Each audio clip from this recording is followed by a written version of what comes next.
जीवन से मुक्त, ये दोनों तरह के महापुरुष सत्संग में आते हैं, इतना ध्यान रखना है। तो जीवन क्या है और जीवन से मुक्त क्या है, ये विषय सुनना है अभी। ये दोनों तरह के महापुरुष सत्संग में आते हैं। मार्कंडेय पुराण में बड़ा सुंदर एक जगह लिखा हुआ है, अश्वत्थामा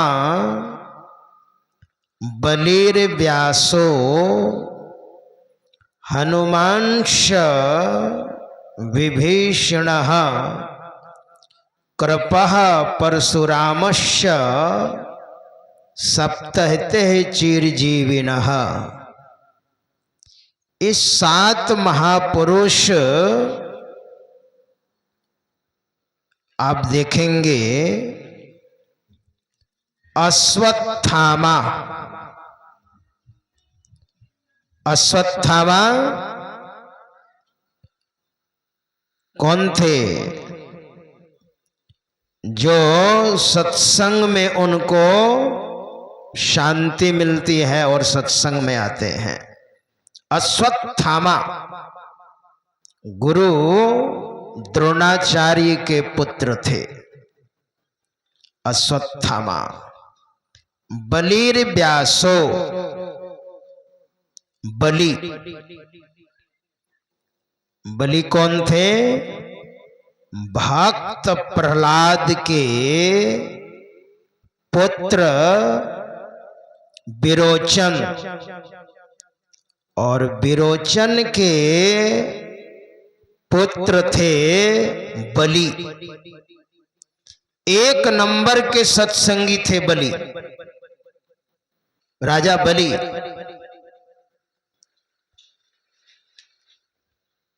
मार्कंडेय पुराण के ऋषि कहते हैं कि बलि भी वो सत्संग में आते हैं। अश्वत्थामा आते हैं, बलि आते हैं। दूसरे नंबर में, 1 नंबर में अश्वत्थामा, दूसरे नंबर में बलि, राजा बलि। राजा बलि के बारे में गोस्वामी जी महाराज ने विनय पत्रिका में बड़ा सुंदर वर्णन किया है। गोस्वामी जी महाराज ने कि बलि, उनका भी नाम लिया है, असुर कुल में जन्म लिया था, लेकिन सत्संग के प्रति इतना प्रेम। राजा बलि बहुत बड़े दानी थे, राजा बलि। और उनके गुरु शुक्राचार्य ने रोका, बलि तुम इसे मत दान देना। जो वामन भगवान विष्णु के अवतार थे, यज्ञ कर रहे थे, और उस यज्ञ में भगवान विष्णु के अवतार भगवान वामन आए, और शुक्राचार्य ने ध्यान से देख लिया, इतने बड़े ध्यानी थे, और कहा बलि मत दान देना इसे, ये विष्णु है, विष्णु,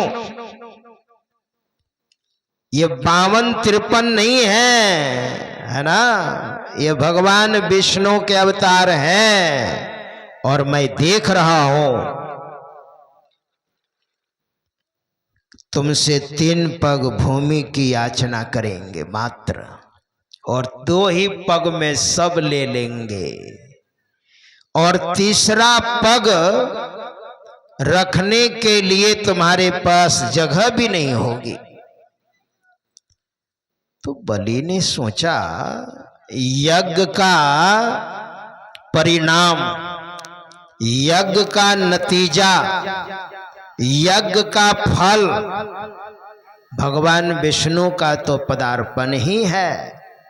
अगर ये भगवान विष्णु हैं तब तो इससे और उत्तम क्या हो सकता है। और बलि ने गुरु की बात नहीं मानी। कौन गुरु? सदगुरु नहीं। सदगुरु की बात तो सबको माननी चाहिए। शुक्राचार्य सदगुरु नहीं थे, नहीं तो दान देने से कभी नहीं रोकते। और जानते हैं, दे दिया दान और 2 पग में सब कुछ ले लिया, तीसरा पग मैं कहां रखूंगा? बलि ने कहा, महाराज अभी मैं सुरक्षित हूं, मेरे सर पर रखिए। और भगवान वामन ने बलि के सिर पर चरण को रखा और बलि को लेकर के सीधे पाताल को चले गए। और पाताल जब गए तो वहां से सीधे सूतल लोक, और सूतल लोक में जब गए तो भगवान वामन ने कहा, बलि तुम वचन के बड़े पक्के हो, इसलिए तुमको मैं देना चाहता हूं, बोलो तुम क्या लोगे? तुमको मैं देना चाहता हूं। भगवान प्रसन्न हो गए और जानते हैं क्या मांगा उन्होंने? कहा, आप हमको सज्जनों की संगति दीजिए महाराज। 1 नंबर में बलि ने कहा, सज्जनों की संगति हमको दीजिए। और दूसरे नंबर में आपका दर्शन हो। मैं जब अंतःपुर से बाहर निकलूं तो आपका दर्शन हो,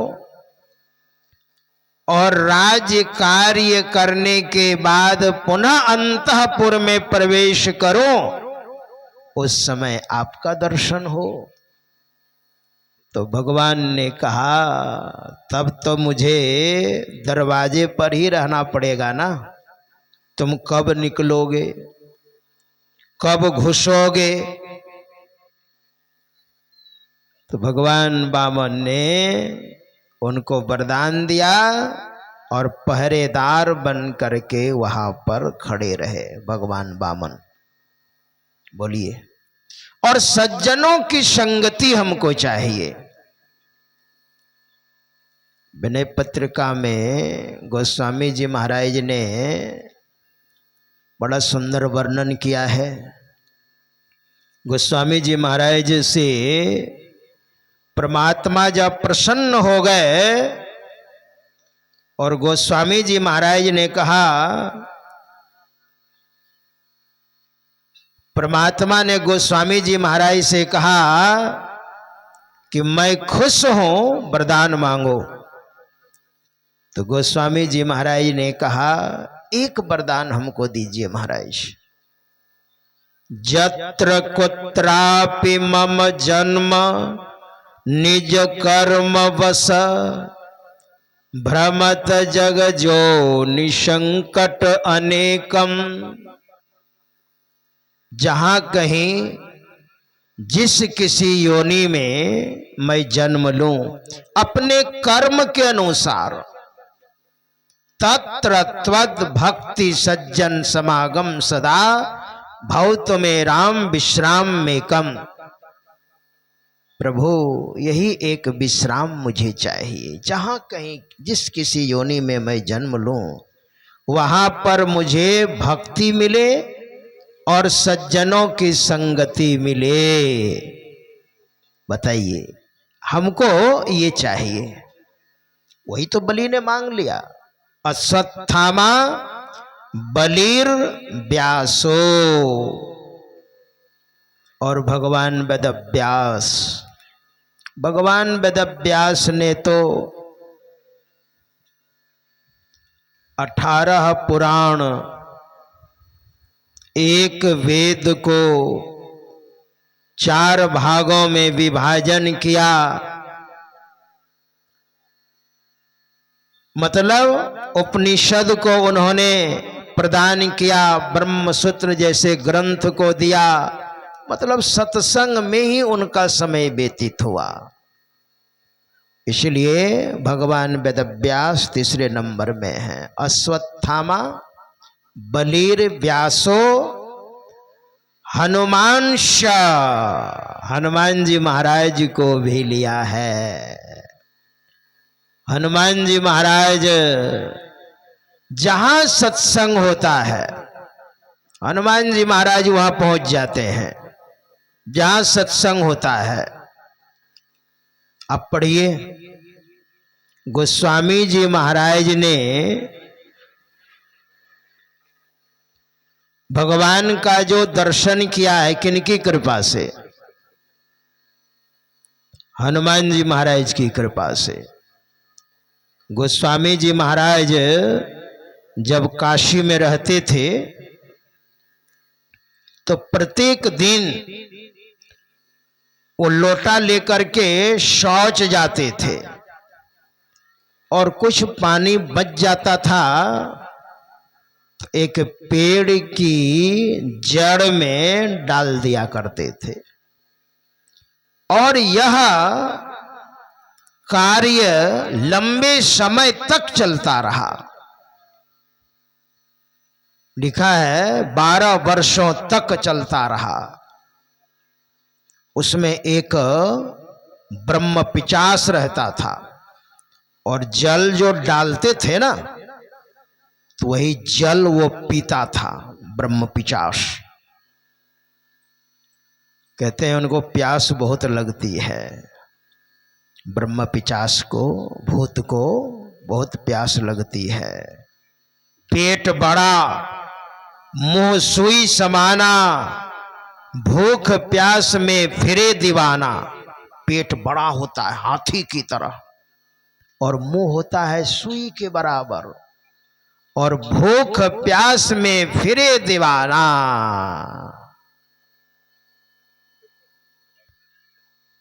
भूख प्यास में फिरे दीवाना, है ना। तो गोस्वामी जी महाराज से प्रसन्न हो गए, कहा महाराज आपने जल पिलाया है 12 वर्षों तक, इसलिए आप हमसे वरदान मांगिए। तो गोस्वामी जी महाराज ने कहा हमको भगवान का दर्शन करा दीजिए, हम भगवान का दर्शन करना चाहते हैं। बड़े उत्साहित थे वे भगवान के दर्शन के लिए। तो ब्रह्म पिचास ने कहा ऐसा है कि मैं भगवान का दर्शन तो नहीं करा सकता, लेकिन हाँ रास्ता बता सकता हूं। और भगवान को प्राप्त करने के लिए अगर वो रास्ता बता सकता है तो वो स्वयं क्यों नहीं भगवान को प्राप्त कर लिया? वो साधारण प्रेत नहीं था, वो ब्रह्म पिचास गीता, रामायण, भागवत, पुराण, वेद सब जानता था। गोस्वामी जी महाराज ने उसको शाप दिया था, उस ब्रह्म पिचास को। बहुत तंग करता था वो, एक विद्वान था। गोस्वामी जी महाराज ने कहा जाओ तुम ब्रह्म पिचास बन जाओ। वही उस पेड़ पर रहता था वो। इसने ने कहा कि रास्ता तो बता सकता हो। तो ब्रह्म पिचास वही होता है जो सब जानता है और शाप से होता है वो। तो कहा गोस्वामी जी महाराज से कि मैं बता सकता हूं, रास्ता बता सकता हूं। तो वही कहा हनुमान जी महाराज आते हैं, यहाँ सत्संग होता है काशी में, तो सत्संग होता है, वहां पर बहुत तरह के श्रोता आते हैं, सज्जन वृंद आते हैं, सत्संगी आते हैं, लेकिन हाँ एक बात आप प्रश्न कर सकते हैं कि एक ही समय में सैकड़ों जगह सत्संग होता है, एक ही जगह। तो हनुमान जी महाराज क्या सैकड़ों जगह जाते हैं? हाँ सैकड़ों जगह जाते हैं। वो अष्ट सिद्धि नवनिधि के दाता, अश्वर दीन जान की माता। अष्ट सिद्धियां हैं, अगर वो चाहे तो ना जाने कितने शरीर वो बना सकते हैं। एक ही समय में जितनी जगह सत्संग होता है, हर जगह हनुमान जी महाराज सूक्ष्म रूप से विराजमान हो जाते हैं। इसलिए हनुमान जी महाराज की इतनी ख्याति है, इतना नाम है। तो हनुमान जी महाराज सत्संग में पहले ही आ जाते हैं, और जब आरती वगैरह जब सब हो जाती है तब बाद में वहाँ से धीरे धीरे हो जाते हैं। लेकिन हाँ अपने बेस में नहीं, वो ब्रह्म पिचास बता रहा है, अपने बेस में नहीं। वो आते हैं, उसके शरीर में गलित कुष्ठ है, कम्बल ओढ़ करके बैठते हैं। लेकिन आप बड़ा गौर से देखिएगा, महाराज गोस्वामी जी महाराज पहले ही चले गए जहाँ सत्संग होता था काशी में, और देखने लग गए। एक मोटा तगड़ा आदमी मनुष्य के वेश में, कम्बल ओढ़े, सबसे पहले आकर के बैठ गए इधर कोने में एक तरफ। और सत्संग हुआ, और बाद में आरती वगैरह हुई, प्रसाद लेकर के धीरे धीरे धीरे वो जाने लग गए। तो ब्रह्म पिचास ने कहा था वो सबसे पहले आएंगे और सबसे पीछे जाएंगे। तो वही तहकीकात कर रहे थे गोस्वामी तुलसीदास जी महाराज। दिखाई तो वही आदमी है, पहले आए और सबसे बाद में जा रहे हैं, मोटे तगड़े हैं, लेकिन पैर में बीमारी है। गोस्वामी तुलसीदास जी महाराज गए और उनके चरण को पकड़ लिया, और चरण को पकड़ करके कहा, हनुमान जी महाराज अब नहीं छोड़ूंगा। अरे अरे अरे अरे अरे, आप ब्राह्मण हैं, मैं अपवित्र हूं, और मेरे पैर में बीमारी है ना, छोड़ो छोड़ो मुझे, छोड़ो छोड़ो छोड़ो। गोस्वामी तुलसीदास जी महाराज ने कहा, हनुमान जी आपको मैं नहीं छोड़ूंगा, आप हनुमान जी महाराज हैं। फिर क्या था, हनुमान जी महाराज अपने वेश में आ गए और कहा, कहो क्या बात है? कहा भगवान का दर्शन करा दीजिए, बहुत इच्छा है भगवान का दर्शन करने की। तो हनुमान जी महाराज ने कहा, देखो भगवान का दर्शन करना चाहते हो तो चित्रकूट चलो। वहां लिखा भी है, चित्रकूट के घाट पर भई संतन की भीड़। मेला लगता है वहां पर, संतों का मेला है, और जहां पर साधु महात्मा सत्संग करते हैं वहां भगवंत जरूर रहते हैं। वहां पर संत और भगवंत में बड़ा तादात्म्य है। जहां साधु महात्मा सत्संग करते हैं वहां पर भगवान का निवास होता है। गोस्वामी तुलसीदास जी महाराज ने जब आत्म साक्षात्कार किया तो बाद में उसने लिखा है, विनय पत्रिका जो है अंतिम रचना है, उसमें लिखा है, विश्व उपकार हित व्यग्र चित सर्वदा त्यक्त मदमन्न कृत पुण्य राशि जत्र तिष्ठन्ति तत्रैव ज सर्वहरि सहित गच्छन्ति क्षीराब्धिवासी।